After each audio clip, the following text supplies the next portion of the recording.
Hi, good morning. My name is Elise Chenier, and I'm a historian at Simon Fraser University, which is actually just right over there. I live very near my campus, actually on my campus, which is also on the unceded traditional territory of the Tsleil-Waututh, Musqueam, and Squamish people. Something that's very important to me to not only acknowledge whenever we gather together, but to weave into the work that I do, both as a historian, an activist, and as a teacher. And I'm here today to talk to you about. Oops, here's my here's my guest for today. Hi, Kaschelle. Hello? Yes, hi. Okay. I'm live now, so I'll bring you on in just a moment. Sound we're just having, we had all our tech set up perfectly not that long ago. And then, of course, inevitably, when it came time to come on live, we ran into some problems. So um, I would really love it if anyone out there listening made a comment, any kind of comment, even a thumbs up and okay, to let me know that you can hear me and that this is the tech is working. I Let's see. Yeah, I this is all brand new and um yeah, it's a new experience for me and I'm not seeing any thumbs up, so I'm a little concerned. Oh, I think I know why. Oh, damn it.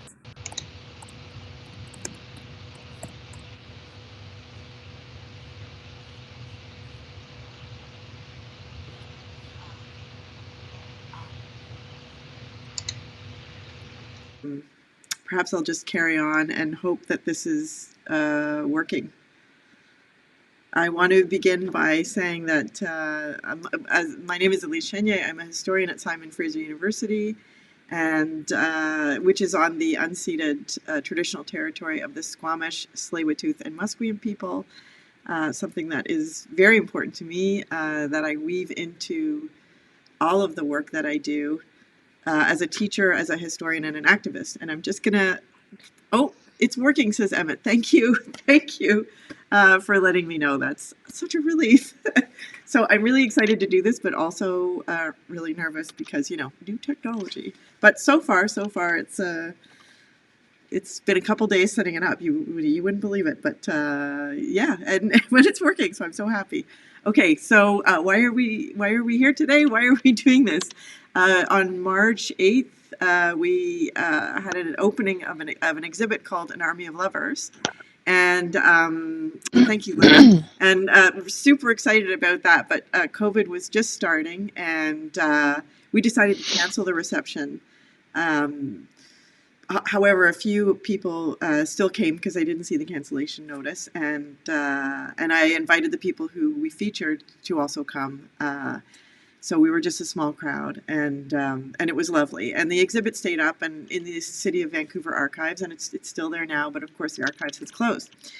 And so I thought, well, we have this technology, so why not bring it online so that everybody can enjoy it. The response to the exhibit has just been so great. I'm so happy with that. So I want to let you know that today I'm going to talk about sort of the background inspiration for the exhibit. And then in future weeks, we're going to talk to different people who are featured in the exhibit. You can go online, and I'm just going to show you here. There's the web address to where you can see all of the banners that are in the exhibit. And actually, I think what I can do is I can share my screen with you there, and this is what it looks like. And I just have to tell you that this little bouncing car here is my favorite. Every time I see it, I laugh my head off. This was a wonderful find, this photo in the Vancouver City Archives. They have a new, really important collection of material that was collected over many, many years by a local activist and former librarian, Ron Dutton. And this photo was titled Lesmobile. Um, And so we had it as a cutout in the actual exhibit, but we dropped it in here and gave it a little bit of motion just for fun. And I think it's just absolutely wonderful. And I want you to notice this little turny bit that they added to the end of it. Okay. So how do I, sorry, just a moment. I have to now get my normal screen back. Okay. So last year was a really big year for queer history in Canada. In 1969, the federal government passed an omnibus bill, and it changed divorce laws in Canada, so it made it easier to get a divorce, and it made abortion legal for the first time in very limited ways. And but it also partially decriminalized same-sex sex, or between people of the same sex. And so there was, interestingly to me as a woman and a feminist and queer, it was interesting to me that all of the conversation of the 50th anniversary of the omnibus bill was all about the partial decriminalization of same-sex sex. There was really no public conversation about access to abortion or the change to divorce laws in family history, which was really, really interesting and also concerning to me. And the other concern for me is how LGBTQ history tends to be overwhelmingly G. So it tends to be overwhelmingly about white men. And so I wanted to pardon me, I'm just having trouble showing. When I flipped away, oh, you know what? I'm still streaming the my screen, aren't I? There we go. I want to be back like this. Sorry. Yeah, so I was really, really concerned about women, and actually that's why I founded the Lesbian Archives of Lesbian Oral Testimony, was because I wanted, like Joe Nessel, who founded the Lesbian History Archive in Brooklyn, I felt that we needed to create spaces where women's experiences would be highlighted. So I want to stop there and move on to the topic, but I do want to just make one important point. It's really important to me. So I tend to do long preambles. I'm trying to keep it short. But I want to be clear that this project and everything I do is trans inclusive. So one of the things that is of great concern to me and everyone that I know is the way in which the term lesbian has become a kind of also signals anti-trans ideology. And I find that deeply disturbing and concerning and annoying and frightening too, and confusing. But anyways, that's, well, I was going to say it's a whole other story, but it isn't a whole other story. It's really important. So anyways, I have a lot of thoughts about that. I don't want to get sidetracked, but I always say when I talk about the archives that it's a queer and trans inclusive project and space. And so I just want to affirm that here and now.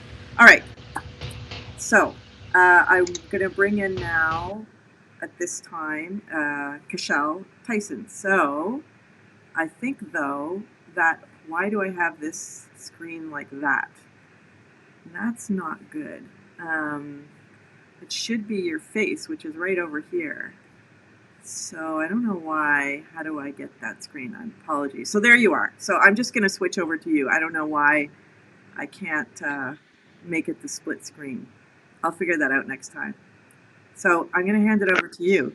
You created an exhibit called 69 Positions, which I went to see back in early June of 2019. Can you hear me, Kaschelle? No, you suddenly can't hear me.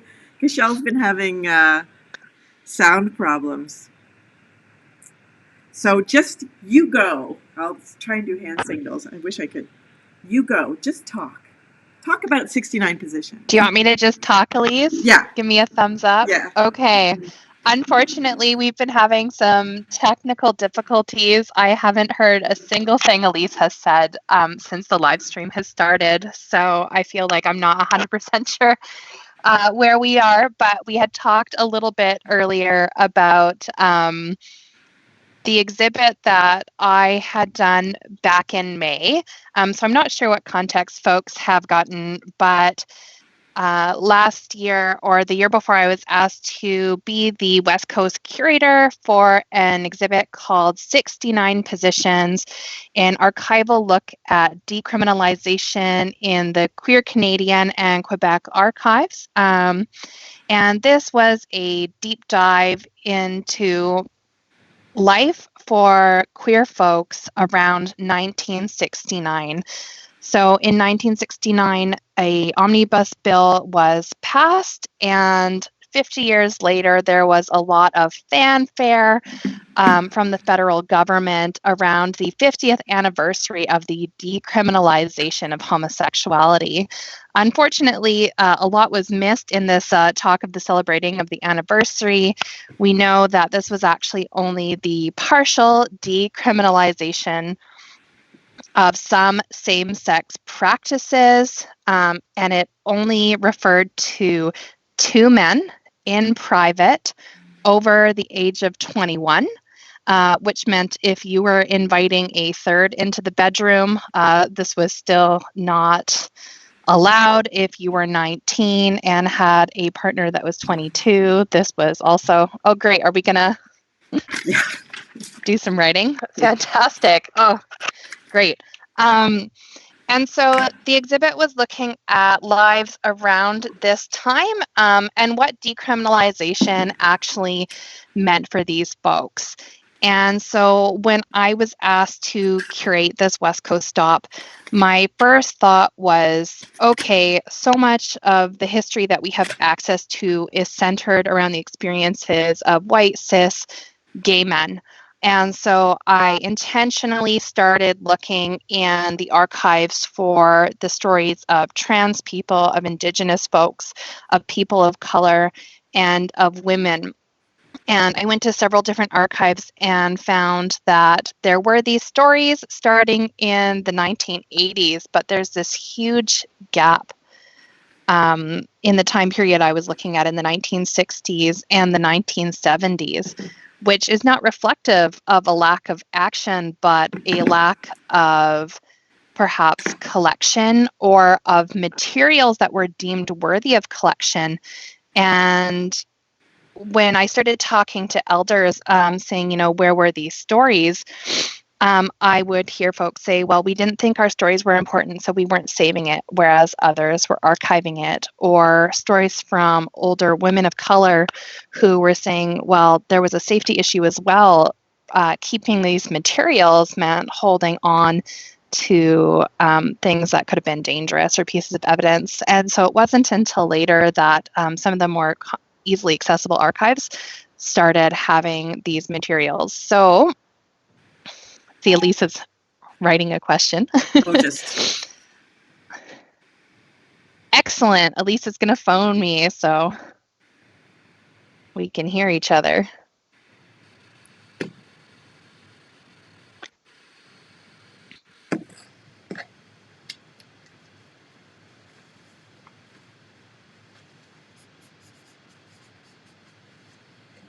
Hello. Hi, so do you want to just talk about a source or two? Yeah, absolutely. So I have pieces of the collection here, and I picked out some things that I thought were fantastic pertaining to women's history. As I was saying, a lot of this didn't start coming out until a little bit later, but I have this piece from the Vancouver Sun, 1981. The title, I'm not sure how well you can see it on the camera here, is Lesbian Mothers, Living a Lie or Living in Fear. And something that the Omnibus Bill failed to mention was how this so-called decriminalization was impacting women. And so folks are saying it's been 50 years since homosexuality was decriminalized, but this article is from 1981, and it talks about the challenges facing lesbian mothers who often had the choice between being out and losing their children, having to conceal their identity. So this profiles the challenges of women. Oh, I'm getting such echo here.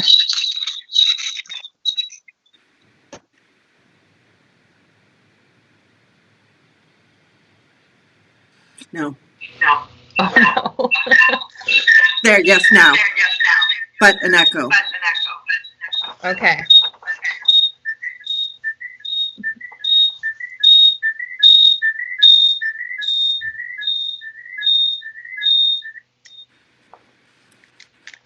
Maybe I can just hear you and you can speak out loud. Does that help with the echo? Okay. I'm glad I'm going first. We can work out all the technical glitches Later, yeah. Yeah. So yeah, as a queer woman and a mother myself, I found this very striking, the challenges that women were facing, where heterosexual fathers were being awarded custody of their children into the 1980s in places that were considered liberal, like Vancouver, due to the persecution of lesbians. So we saw that these bills really didn't address actual issues that were facing queer people of those days. Another one that I really enjoyed, and this one because to me this could have been written today. This was written in 1974. This is an article in the Pedestal entitled "Why I Didn't Go to the Gay Pride Rally." And so often when I was looking through the archives, I was struck by how I would read things written by activists in the 60s and 70s and have to do a check on the date because it was so reminiscent of what folks are still talking about today. And this is an article talking about how this author, Pat Smith, did not find that the Gay Pride Rally was for her because it was fighting for the liberation of gay men, and that even if gay men were somehow awarded equal rights, she would still be marginalized as a woman. She would still have less pay. This line here: homosexual men could keep their $650 a month manager trainee position, and I could keep my $400 a month clerk job doing exactly the same work for the same employer, and he, the faggot, and me, the dyke, could both feel secure. And what I mean to say is that the end of homosexual oppression in the labor force isn't getting at all to the real source of my oppression.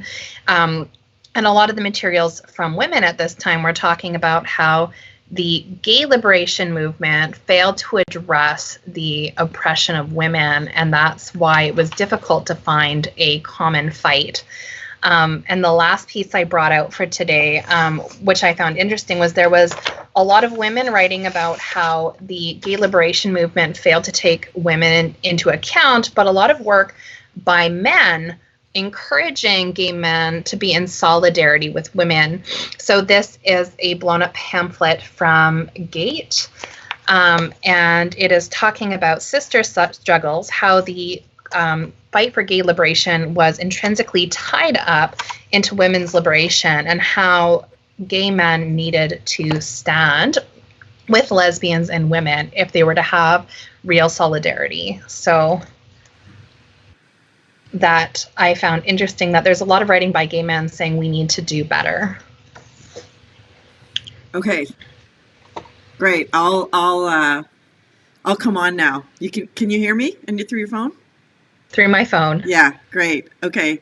That's the perfect, like you couldn't have chosen more perfect documents to share, especially that second one about, being a woman and lower wages, and that this doesn't really get to the issue of my oppression.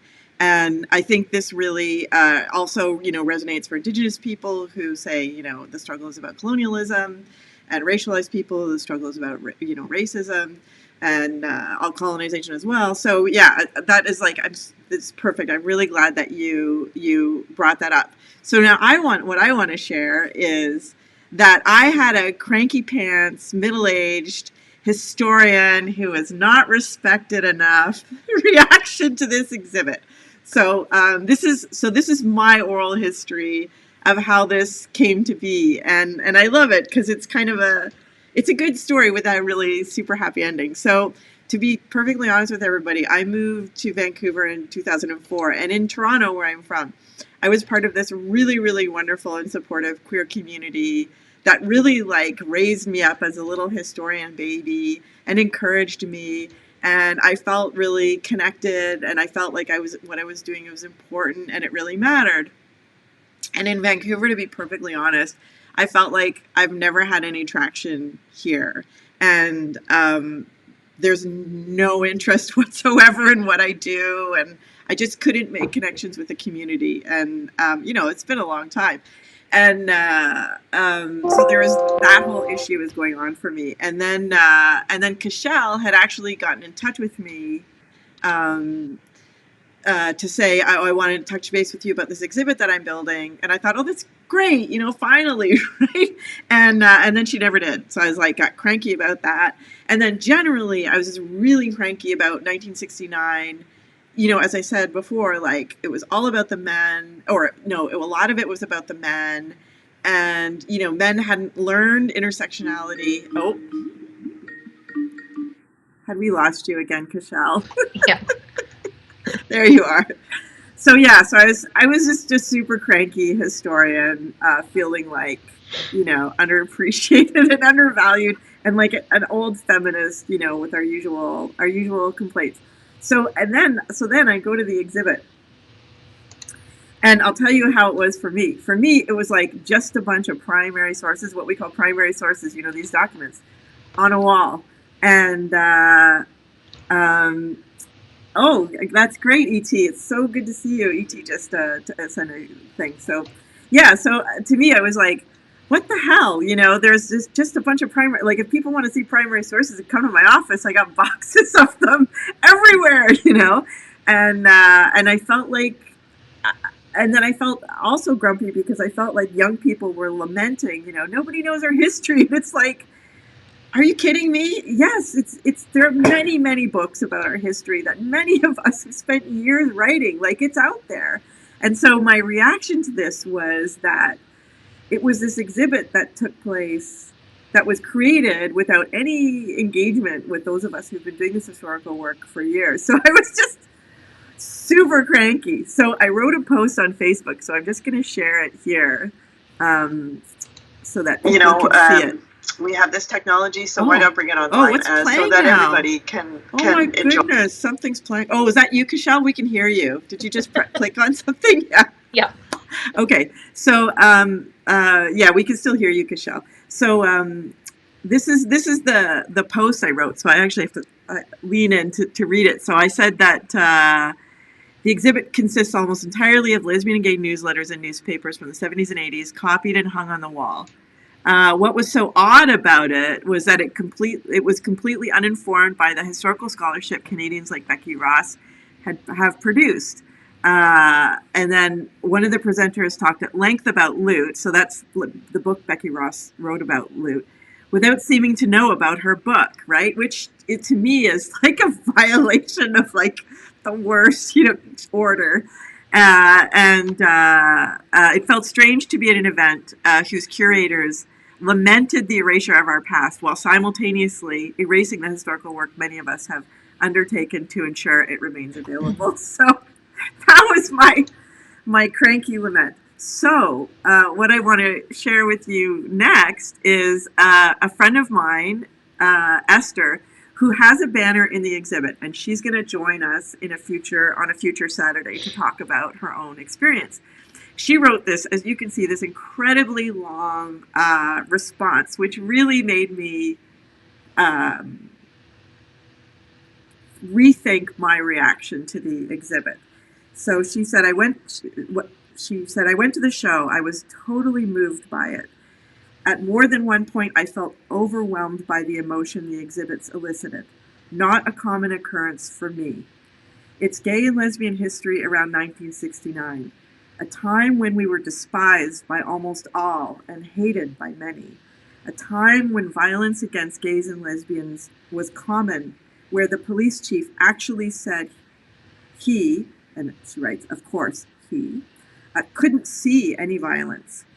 It superbly documents the courage of the Vancouver activists fighting battles via a collection of archival documents that wrote the story in our newspapers and in manifestos written from an all-in revolutionary perspective.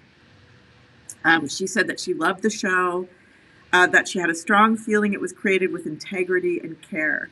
I didn't think for a minute about what was missing, because I know you can never fit it all in through, though it breaks your heart when you have to leave something out. And she says, I think most people who work in this kind of history have this sort of experience. And she said she loved the reliance on gay and feminist newspapers who were reporting on what was happening when it was happening. And she was an editor at Kinesis at that time, well after this time, she says, and worked on other newspapers. So she speaks from a lot of personal experience covering this. She said that I would say that if the work of academic historians, and this is the part that really wounds me. Yeah, well, I guess it's not wounding, but I come from my perspective. If it was included, it would have been a very different show. For one, it would be interpreted from a distance. The material would be screened and written from more of an individualized view.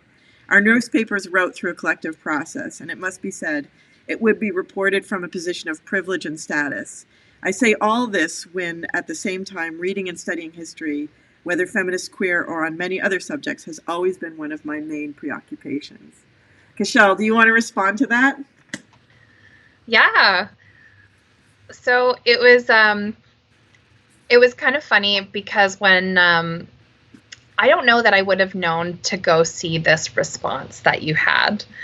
And I was in the gallery and I was told, there's been such a great response. Everyone really loves it, except for this one historian who was critiquing you on Facebook. And this was right before I was supposed to go on a panel. And so I made the mistake of reading this critique, which is probably the wrong thing to do right before you're about to speak about it. And at first I felt really hurt because I was like, oh no, Elise Chenier, she's one of the big names in the field. And I've been critiqued by, this fancy historian who I admire, who just hates what I've done. And so I was quite hurt. But then I actually read it a little more closely and I realized I agreed with you, but I didn't know if we had the same idea about what the exhibit was on, because there was a lack of a historical analysis, but that was kind of the point. It was meant to be an archival show that presented the materials and allowed people to explore in depth and kind of figure it out on their own. And I felt that had I been going in and saying what I thought about it, I would be putting a perspective on it that was my own perspective. And so I was hoping that it was just made accessible for folks to come see. And I think you kind of hit it on the head about that piece around these works being available in books. For me, I have always been a bit of a history nerd. I read it because I'm excited about it. I had been reading stories and histories of same gender attracted women since I was a teenager, but I found that this was not something that a lot of folks shared. It wasn't offered at my university. I didn't have the option to take it in school, so it was all very self-directed. And I would talk in our queer collective at my university, and people would just say, I've never heard about any of this stuff, or if they had any kind of reference point for our histories, they were American stories and American heroes. And I would say, well, what about, have you heard of the Brunswick Four, or do you know who Ted North is? And they'd be going, who? Like, did that happen in the States? And so my kind of purpose was going, how do we take something that right now is accessible in university classrooms and books, which for some of us is an exciting place, but then bring it out into the open and public in a way that more folks can get excited about it. So that's kind of where my angle was. And I found it really interesting to talk to you later about how we had very different ideas about what the purpose was or what was happening with it. And I think we came to a place where we both were pretty excited on board with it. Yeah, well, I mean, the big thing for me was realizing that people find primary sources fascinating, and I don't know why that's a surprise, but that was sufficient. That they didn't need analysis or that kind of as Esther said and as you said, like it was fresh. It was really present, and that alone was exciting. And no, it really so it led to this exhibit, right? The Army of Lovers, which is why we're here today. So what happened is, Kaschelle, believe it or not, and I give you so much credit for this. After that, now at first I want to say my Facebook post was not public. I don't generally post publicly, but whoever shared that with her is a friend, I guess somehow a friend of mine. Not really a friend of yours, though, in my opinion. But I shared it with her. So I just want people to know I don't think it was a terrible criticism, but anyways, it's community small, so. But despite that, Kaschelle approached me and said, "Can I sit in on your oral history class? I'm not a student at SFU, but I really want to learn oral history." And I said, "Sure, of course, that's great. I love it." And then she told me, "Oh, by the way, I read your thing," and I was really devastated. But because she was in this class, and then we had formed this relationship with each other, when the project. So I'll just step back for one moment. So the class I had and the class that you took, I decided to address, because 1969 really did focus a lot on men, not your exhibit, but just in general, the media conversation was, and the public conversation was generally about men. And when people think gay, they think men, It's like, I'll just tell a short little story. The Congress of Social Sciences and Humanities, I approached them because this year is the 50th anniversary of the Royal Commission on the Status of Women. And I approached the Congress and said, because they have this great speakers series. And I said, have you thought about highlighting this 50th anniversary? And they said, "Oh no, we're focusing on race," because there was an incident where of racial profiling last year, where a black delegate was, two white delegates accused a black delegate of stealing a laptop, and then the police were called, and it was handled very poorly. So they're foregrounding race. And but I said to the person, like, you realize, like, have you heard of Angela Davis? Like, have you realize, like, a lot of black feminists talk about racism? And they were like, "Oh yeah." So people just, unless it's about women, the expert voice, it defaults to men. Anyway, sorry about that sidetrack. Well, so because of that, I thought, well, I want to focus on, I'll use 2020 as being this 50th anniversary of the Royal Commission on the Status of Women, because most lesbians put all their energy in the women's movement. They were fighting for lesbian rights within the women's movement. So I wanted to focus on that. So the theme of the class was, and then the theme of the exhibit that we're here talking about is lesbians' experience within the feminist movement, or as feminists, in the 70s and 80s. And so my students in that class all were paired up with a woman, and we'll meet many of those women in the coming weeks. And those are the women that are featured in the exhibit. And so Kaschelle did a slightly different project, but that's, anyways. So when it was over, or as the class was coming to an end, I thought, we should do more with this. So Kaschelle agreed to work with me on this exhibit project, and so that's what we've been doing the past few months. Yeah. So how would you compare this experience to? Has it been nice to be able to continue on with this type of public history work? Absolutely, and I've really enjoyed the extra skills that I've gotten taking the oral history class. It's something that I hope to be able to continue in my own grad work. And something that I also found really important about the class of yours that I took is that I approached with a lot of suspicion, and I think this is a large issue for a lot of queer women my age, is we start hearing about feminists in the 60s and 70s, and there's instantly a bit of, oh, well, those women wouldn't have been inclusive of trans women. There's a lot of skepticism around even the word lesbian now. It's become kind of a loaded term and associated with trans exclusionary radical feminists. And so I was a little worried. I went in and I was going, well, I'm very interested in this this history, but is this history going to be a lot of women who are excluding trans people? And I remember one of our first classes, you had several older lesbian feminists from that time come and talk to our class, and almost every single one of them said that they were inclusive of trans women and trans people in their movement, and that they were not just upset by, but a little horrified that their legacy had been co-opted by these trans exclusionary politics. And they felt very sad that a lot of the work that they did to advance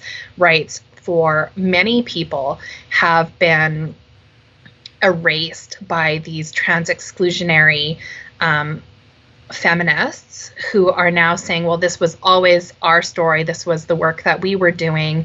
And it's always been this way, when in fact, that piece has been erased from history. And I think that I think part of the importance of this is that it's a shame when you think about it that the term lesbian has become so loaded because of that association, that I think it's very important to be saying that no, there has been trans exclusionary politics, but that is not what everything was about. That's not what the entire movement was about. And it's a erasure and reimagining of the story to pretend that that was the case. And to me, that was quite powerful. Yeah. Was understanding that no, this was not, like, trans exclusionary politics were not the cornerstone of the women's movement in Vancouver. Yeah, but I mean, there's no doubt, though, it's that gender policing was a factor. And yeah. I'm just going to speak about that for a minute. But while I'm doing that, if we're going to be wrapping up in just a minute, and I'd really love to hear any questions anybody who's listening might have. I'm definitely seeing comments coming through from Facebook. Haven't seen anything yet from YouTube, so hopefully that's working. But if you have a question for either one of us or compliments, we don't mind those either. Please just pop them in there, and I can see them. But yeah, Christopher Moore, who has a banner in our show, he spoke really eloquently about the kind of gender policing. So his own experience pre-transition within the women's movement was that he was never the right kind of gender. And I interviewed another person in Arizona. Their name is Wolf, and their story was very, very similar. Yeah, they were shunned. They were for sure shunned because their kind of butchness was just too butch. It was too masculine. It was too mannish. So, and in fact, Donna Dykeman, who was also interviewed, although does not have a banner, but she was interviewed by one of the students in that class. She, not herself butch or masculine, but she recalls some tensions around that, including women being hostile to women who had male children. And bringing them into feminist, lesbian feminist spaces. So, I don't think anybody wants to erase what happened, but I think also at the same time, as you're saying, Kaschelle, like there is a sense that the majority of women, and suspicion, and I've experienced that as an older lesbian, a kind of suspicion that I perhaps harbor that sentiment too, and that's just kind of that's pretty shitty, actually. It's pretty shitty. Okay, so I do want to do in the future a special butch episode because I love butches. I heart butches, and I'm going to share with you the actor Sarah Vikruck is going to read one of my favorite pieces, like a piece I read that really turned me on to doing history. And I still love it. Like, it still just gives me the shivers. And so I'm looking for an older butch to interview who'd be interested in coming on. Well, I always say older. I'm older now, but I'm used to, So, but I say the older the better. And someone who's like really butch to come in and talk about that, or someone who's transitioned to being a man and would be interested in talking about the butch part of their identity. previously who would like to be part of that episode. So if you know someone or if you are that person, and ET, you're out there, so maybe you, because I've interviewed you before, and and I know you think a lot about these things. So maybe I'll be sending you an email. Okay, but please send me and I'm gonna. Oh, there's ET too. So back in '69, she they write ET. I'm not sure if you're still going by she or they. I just want to share that back in '69, we were invited to participate in a gay festival in LA to serve cake and coffee. Oh my God, there you go, right? My partner at the time was really pissed about it. Yeah, I'd love to. Okay, great, ET, I will connect with you. Yeah, no kidding. Oh my God, that's like right out of a textbook sexism right there. What's next for this project? Well, we just finished the exhibit. This is what's next, doing this. I'm really excited to be doing this every week. In the fall, I was doing an event called Lesbian Lives, and Kaschelle very cleverly rebranded it now as Lesbians live streaming. So you can see everything we do in our archive. But what I was doing was holding monthly, and now we're going weekly, but monthly interviews live, and people could ask questions. So we're just taking it online, and it's essentially the same thing. And so you're able here to ask questions. And so that was happening. So we're kind of transitioning to online. But we're beginning with the sharing the exhibit that we did with you, because we're super excited about that. So I do hope you go to the webpage, look at the banners, and you can listen to little clips. So in most cases, the entire interview is available in the archive. But we've also edited it to just short little clips so that you can, most people don't want to listen to a 2-hour long interview, but a short little clip where people are telling stories is really fascinating. So if you, hopefully you'll be able to navigate and see that. But maybe what I'll do is I'll go back to that web address screen there. Okay, so now you can all see the web address. So if you just go to the Army part and take out this last bit banner, that's where you see all the little clips, the audio clips that go with the banners. All right, so yeah, this is what's next. The exhibit, is the exhibit at the archives going to be open? Yeah, so is it canceled? So we'll see, right? We'll see what happens. It was to go to, we had it with touring for the whole year throughout Canada, and then we were also just starting to have a conversation about bringing it to the Oral History Association meeting in Baltimore. If you're interested in bringing it to you, let me know. But yeah, we definitely want to tour it around. I'm really so, to go from that's just a bunch of documents on the wall to like people really being moved by this and loving it. And my students, I had students this term working with it, and they, and again, and the other thing that I have to say I really like is most of them are not queer. Most of the students in the oral history class and most of the students in this class, they're not queer, and they love it. Like they're really loving learning about it. And as someone who's been teaching this since the mid-90s, it's just so fantastic to see the transition to this kind of openness. So yes, we plan on bringing it around, but you can look at the whole thing online right now. So thank you, Claire, for your compliment. I really appreciate that. So the last thing before I log off is I just wanted to let you know that over the coming weeks, we'll tell you more about what the archives is and what we've done. But I wanted to share, so the archives began as a project to take stuff that was in people's attics, interviews that people had done and that was in danger of being lost, and make it available to everyone. So probably 2/3 of our material is restricted, but because we just don't want it out there for anyone to see. But if people want to see it, it's very easy to get access, but we just need to know it's a real human being and what their intention is. I do both history and archiving Angrea. But there are a lot of our collections are public, including this project. So you can go to that one there. This is collections, and check that out.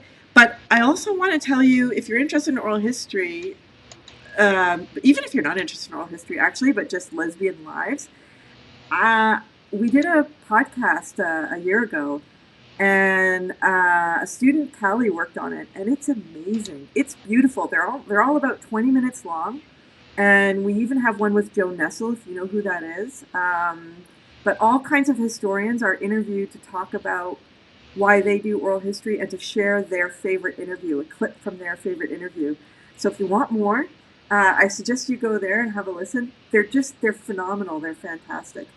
And if you want to contact me, if you have any more questions or ideas for what we can do with this space, how we can connect with you, how I can share what I love, which is oral history and queer history, politics, and recipes. That's my email address right there. So reach out, send me an email. If you want to get in touch with Kaschelle, here, Kaschelle, I'm going to bring you back up on the screen. How can people get in touch with you if they want to reach out to you? If folks want to get in contact with me, they can find me at kaschelletheissen@gmail.com. And just send me a line if you're interested. I saw there was a question about what discipline are folks in. I'm actually in communications, and so my background is not in history or archiving.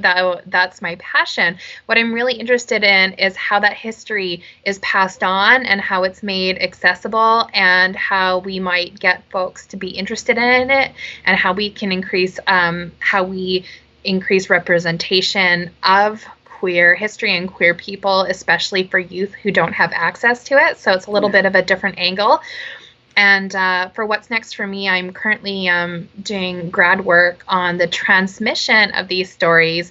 How do people learn these histories? Where do they hear it from? And does that impact the actions that they take or how they view themselves? So if you're interested in talking about that, or might be interested in being interviewed on your experiences with that, you can get a hold of me at kaschelletheissen@gmail.com.